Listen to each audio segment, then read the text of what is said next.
Selamat menonton, enjoy!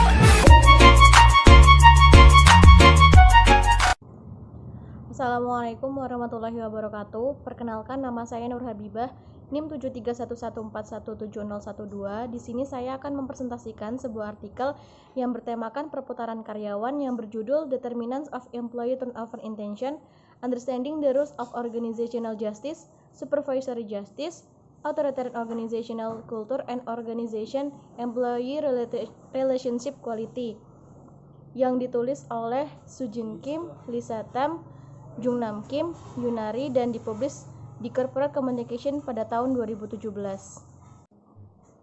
Selanjutnya, latar belakang dari penelitian ini. Yang pertama, adanya hubungan antara organisasi dan karyawan jangka panjang sering dipengaruhi oleh beberapa faktor seperti budaya organisasi dan kepuasan relasional, yang pada akhirnya dapat mempengaruhi apakah karyawan tersebut dapat bertahan atau meninggalkan organisasi tersebut.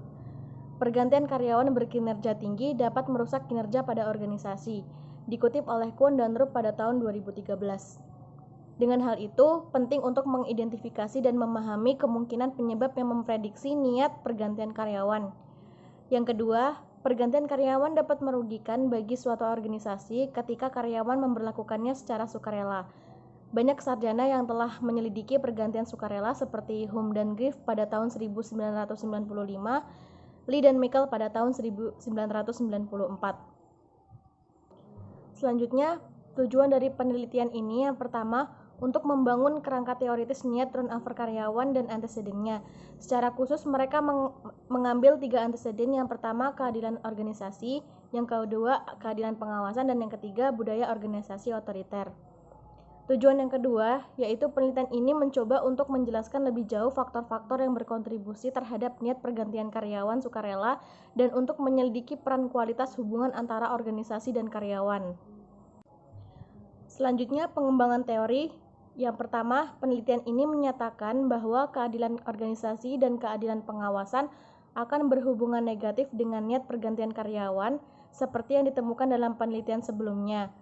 Di Ari et al. Pada tahun 2002, Blue and Bull pada tahun 1987 dan 1989, Brasher et al. Pada tahun 2005, Home et al. Pada tahun 1979, Rudis et al. Pada tahun 2001, William dan Heiser pada tahun 1986. Yang kedua, Masterson et al. Pada tahun 2000 menyatakan bahwa persepsi keadilan merupakan input penting ke dalam penilaian karyawan tentang kualitas hubungan pertukaran karyawan dengan atasan dan organisasi. Yang ketiga yaitu budaya otoriter dapat memiliki efek negatif pada hubungan antara organisasi dan karyawan dengan secara negatif mempengaruhi indikator kunci kualitas hubungan seperti kepercayaan, kontrol mutualitas, dan kepuasan relasional, dikutip oleh Hun dan Groening pada 1999. Selanjutnya yaitu hipotesis. Dalam penelitian ini terdapat 5 hipotesis. Yang pertama, karyawan yang memiliki evaluasi positif terhadap keadilan organisasi sebagai hipotesis 1A dan keadilan pengawas sebagai hipotesis 1B cenderung memiliki intensi turnover.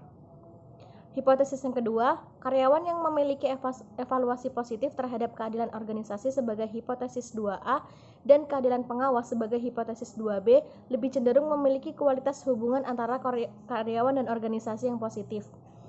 Untuk hipotesis yang ketiga, karyawan yang mengevaluasi hubungan mereka dengan organisasi lebih kecil kemungkinannya untuk memiliki niat berpindah.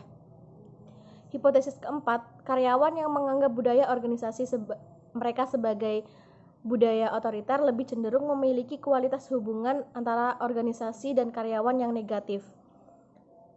Dan hipotesis yang kelima, karyawan yang menganggap budaya organisasi mereka sebagai budaya otoriter lebih cenderung memiliki niat untuk berpindah. Penelitian ini menggunakan 2 model analisis regresi. Yang pertama untuk memprediksi kualitas hubungan antara organisasi dan karyawan yang mencakup hipotesis 2A, hipotesis 2B, dan hipotesis 4. Untuk model yang kedua yaitu untuk memprediksi intensi turnover karyawan yang mencakup hipotesis 1A, hipotesis 1B, hipotesis 3, dan hipotesis 5. Selanjutnya yaitu metodologi penelitian.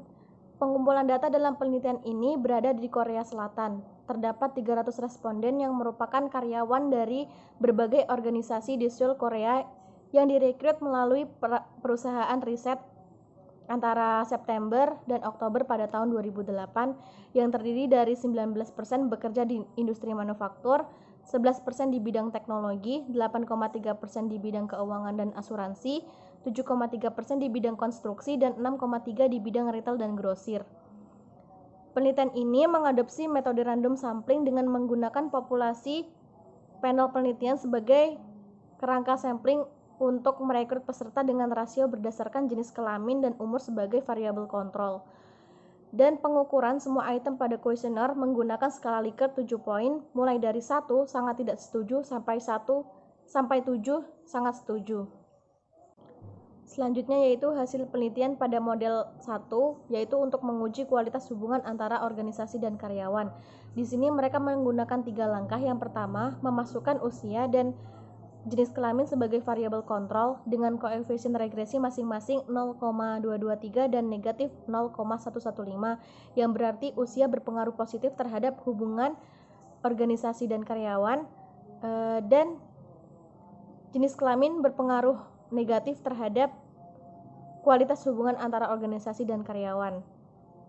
Kemudian langkah yang kedua, mereka memasukkan budaya organisasi otoriter dengan koefisien negatif 0,186, yang berarti bahwa budaya organisasi otoriter berpengaruh negatif terhadap kualitas hubungan antara organisasi dan karyawan. Dengan hal itu, maka hipotesis 4 terdukung.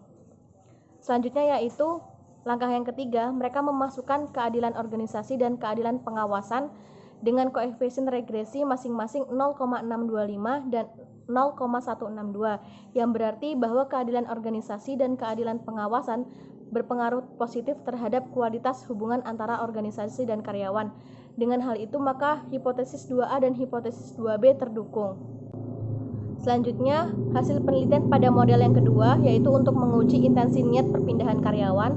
Di sini mereka menggunakan 4 langkah. Yang pertama, mereka memasukkan usia dan jenis kelamin sebagai variabel kontrol dengan koefisien regresi usia 0,253, yang berarti usia memiliki pengaruh positif terhadap niat perpindahan karyawan. Namun untuk jenis kelamin di sini tidak ada pengaruh yang signifikan. Kemudian untuk langkah yang kedua, mereka memasukkan budaya organisasi otoriter dengan koefisien regresi 0,429, yang berarti bahwa budaya organisasi otoriter berpengaruh positif terhadap niat perpindahan karyawan. Dengan hal itu, maka hipotesis 5 terdukung. Kemudian untuk langkah yang ketiga, mereka memasukkan keadilan organisasi dan keadilan pengawas dengan koefisien regresi pada keadilan organisasi 0,085, yang berarti bahwa keadilan organisasi memiliki pengaruh positif terhadap niat perpindahan karyawan. Dengan hal itu, maka hipotesis 1A terdukung. Namun untuk keadilan pengawas tidak memiliki pengaruh signifikan sehingga hipotesis 1B tidak terdukung. Kemudian langkah yang keempat, mereka memasukkan kualitas hubungan antara organisasi dan karyawan dengan koefisien regresi negatif 0,400, yang berarti bahwa kualitas hubungan antara organisasi dan karyawan berpengaruh negatif terhadap niat perpindahan karyawan. Dengan hal itu, maka hipotesis 3 terdukung. Selanjutnya yaitu kesimpulan. Dari hasil penelitian ini dapat ditarik kesimpulan yang pertama, hasil pada hubungan antara kualitas hubungan organisasi dan karyawan dengan niat turnover karyawan menunjukkan bahwa jika karyawan yang memiliki kualitas hubungan antara organisasi dan karyawan yang positif, mereka cenderung memiliki niat untuk berpindah. Studi ini juga menyoroti pentingnya dan kegunaan konsep kunci hubungan antara organisasi dan karyawan dalam komunikasi perusahaan. Yang kedua yaitu studi ini juga mengalihkan perhatian ilmiah ke keadilan pengawasan sebagai prediktor kualitas hubungan antara organisasi dan karyawan. Meskipun keadilan pengawasan tidak secara langsung mempengaruhi pergantian karyawan, secara tidak langsung mempengaruhi pergantian karyawan melalui kualitas hubungan antara organisasi dan karyawan. Studi ini juga menunjukkan pentingnya supervisor dan manajer dalam mempengaruhi kualitas hubungan antara organisasi dan karyawan. Organisasi harus memastikan bahwa atasan berkontribusi terhadap keadilan pengawasan dengan menjaga agar bawahan mereka mendapat informasi tentang keputusan atau kebijakan yang akan mempengaruhi hubungan karyawan dengan organisasi. Selanjutnya yaitu keterbatasan dan saran. Penelitian ini memiliki beberapa keterbatasan yang dapat dipengaruhi oleh keterbatasan desain metodologis. Regresi hierarkis adalah metode yang berguna dan populer untuk memprediksi hasil tertentu dan mengevaluasinya. Salah satu masalah yang potensial adalah bahwa regresi hierarkis mungkin mengalami masalah yang terkait dengan kesalahan pengambilan sampel. Namun, kesalahan pengambilan sampel kurang menjadi masalah ketika ukuran sampel dan ukuran efek cukup besar. Yang terakhir yaitu saran. Saran untuk penelitian di masa depan harus mengeksplorasi kemungkinan hubungan antara kualitas hubungan bawahan dan pengawas dan kualitas antara hubungan organisasi dan karyawan, dan cara terbaik mengelola hubungan antara atasan dan bawahan. Selain itu, bagaimana komunikasi antara atasan dan bawahan dapat mempengaruhi persepsi karyawan tentang keadilan pengawasan dan interaksi turnover mereka harus diselidiki. Temuan dari model baru juga harus diuji di negara lain untuk generalisasi. Misalnya, budaya organisasi otoriter sebagai budaya turnover mungkin hanya berlaku untuk negara-negara di Asia. Sekian presentasi dari saya. Apabila ada kesalahan, saya mohon maaf. Wassalamualaikum warahmatullahi wabarakatuh.